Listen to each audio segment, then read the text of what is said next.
सरकारने अश्लील कॉन्टेंट प्रसारित करणाऱ्या OTT ॲप्सवर बंदी घातली आहे आणि यामध्ये उल्लू आणि अल्ट बालाजीसह 25 ॲप्स आणि वेबसाईट्सचा सुद्धा समावेश आहे। अशी कारवाईची वेळ नेमकी का आली आहे आणि कोणकोणत्या ॲप्स आणि वेबसाईट्सवर ही बंदी घालण्यात आली आहे पाहूयात या रिपोर्टमधून। अश्लील कंटेंटवर केंद्र सरकारचा सर्जिकल स्ट्राईक। अश्लील कंटेंट दाखवणाऱ्या 25 ॲप्स आणि वेबसाईटवर बंदी। उल्लू अल्ट बालाजीसह अनेक ॲप्सवर कारवाई।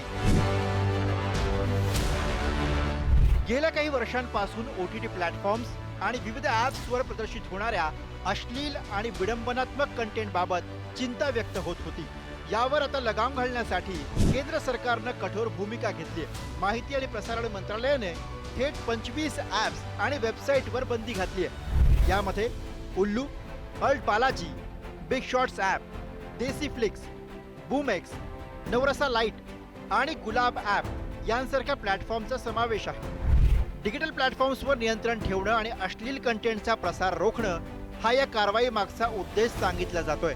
या कारवाईची मागणी करणाऱ्या ठाकरेंच्या शिवसेनेच्या खासदार प्रियंका चतुर्वेदी यांनी या कारवाईनंतर समाधान व्यक्त केलंय। ये एप्स की आड़ में सॉफ्ट पॉर्न स्ट्रीम कर रहे हो तो इन्हीं चीज़ों को मैंने प्राथमिकता देकर मैंने काम किया है। मुझे खुशी इस बात की है कि इंफॉर्मेशन ब्रॉडकास्टिंग मिनिस्ट्री ने भले ही लेट ये कार्रवाई की हो पर वो कार्रवाई हुई है। मैं इसका स्वागत करती हूँ और उम्मीद करती हूँ कि आने वाले समय में जो भी प्लेटफॉर्म्स आएंगे वो अपनी जिम्मेदारी समझेंगे और प्लेटफॉर्म्स का दुरुपयोग ना कर उसका सदुपयोग करेंगे।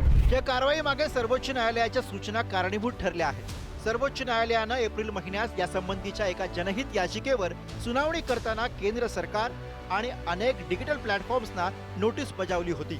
यानंतर केवळ लहानच नव्हे तर नेटफ्लिक्स आणि Amazon प्राईम सारख्या लोकप्रिय आणि आंतरराष्ट्रीय कंपन्यांना सुद्धा नोटीस बजावली गेली। आता केंद्र सरकारने 25 ॲप्सवर थेट बंदीची कारवाई केल्यानंतर अश्लील कंटेंट बघणं थांबेल का हा खरा सवाल आहे। समाजामध्ये अशा गोष्टी वाढू नये ज्याच्यामुळे अश्लीलता आणि नको त्या गोष्टी मोठ्या प्रमाणात होऊ शकतात आणि त्याचा समाजावरती एक दुष्परिणाम होऊ शकतो। यासाठी सायबर संस्कार आणि सायबर अवेअरनेस जो आहे तो सर्वात महत्त्वाचा आहे। तो जर सगळ्यांनी नीट लक्षात घेऊन सर्क्युलेट केला तर सेफ आणि सुरक्षित राहतील। अशा गोष्टी ज्या आहेत त्या लवकरच बंद होऊ शकतील। केंद्र सरकारच्या या कठोर निर्णयामुळे डिजिटल प्लॅटफॉर्म्सवर कंटेंट सादर करणाऱ्यांना आता अधिक जबाबदारीनं वागावं लागेल। समाजातल्या वाढत्या अश्लीलतेवर नियंत्रण आणण्यासाठी आणि विशेषतः लहान मुलांपर्यंत असा कंटेंट पोहोचू नये यासाठीचं मोठं पाऊल म्हणून याकडे बघावं लागेल। ब्युरो रिपोर्ट, पुढारी न्यूज।